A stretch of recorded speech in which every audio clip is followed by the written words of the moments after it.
আসসালামু আলাইকুম।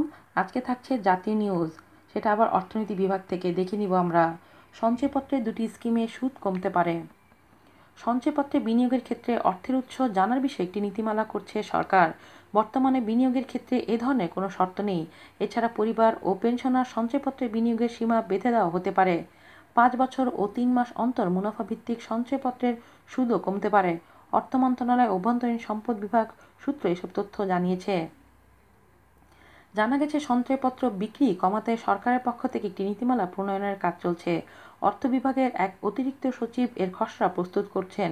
চলতি জুলাই মাসে যে কোনো এক সময় তা অনুমোদনের জন্য অর্থমন্ত্রীর কাছে উপস্থাপন করা হতে পারে। এ বিষয়ে জানতে চাইলে অর্থ বিভাগের এক কর্মকর্তা নাম প্রকাশ না করার শর্তে বলেন, সঞ্চয়পত্র বিক্রি অনেক বেড়ে যাওয়ায় সরকারের সুদ ব্যবহারও বেড়ে গেছে। অথচ ব্যাংক ব্যবস্থা থেকে নেওয়া ঋণের সুদ তুলনামূলক অনেক কম।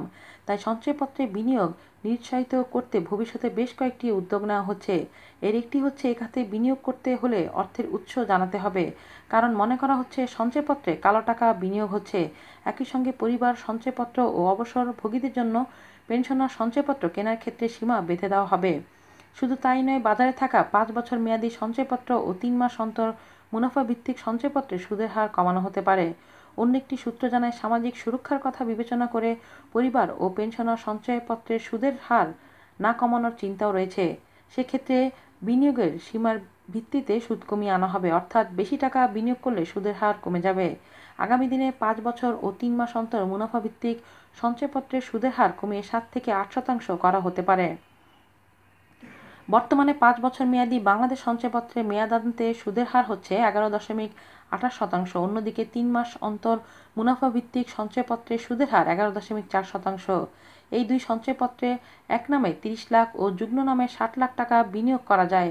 অন্যদিকে পরিবার সঞ্চয়পত্রে একক নামে সর্বোচ্চ 45 লাখ এবং পেনশনার সঞ্চয়পত্রে একক নামে 50 লাখ টাকা বিনিয়োগ করা যায়। বর্তমানে পরিবার সঞ্চয়পত্রে 11.52% এবং পেনশনার সঞ্চয়পত্রে 11.76% হারে সুদ দেওয়া হচ্ছে। অর্থমন্ত্রী গত 28 জুন অর্থবিল পাশের সময় জাতীয় সংসদে বলেন, মূলত ব্যাংক ব্যবস্থায় সুদের হার কমার কারণে সঞ্চয়পত্রের চাহিদা বাড়ছে। এতে লক্ষ্যমাত্রার চেয়ে সঞ্চয়পত্র থেকে বেশি ঋণ নিতে হচ্ছে।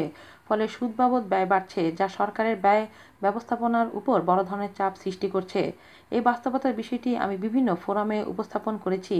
জাতীয় সঞ্চয়পত্রে সুদের হার নির্ধারণের কারণে কোনো পেনশনভোগী, নিম্নবিত্ত বা মধ্যবিত্তরা যাতে ক্ষতিগ্রস্ত না হয়, সেই বিষয়টিও আমাদের সক্রিয় বিবেচনায় রয়েছে।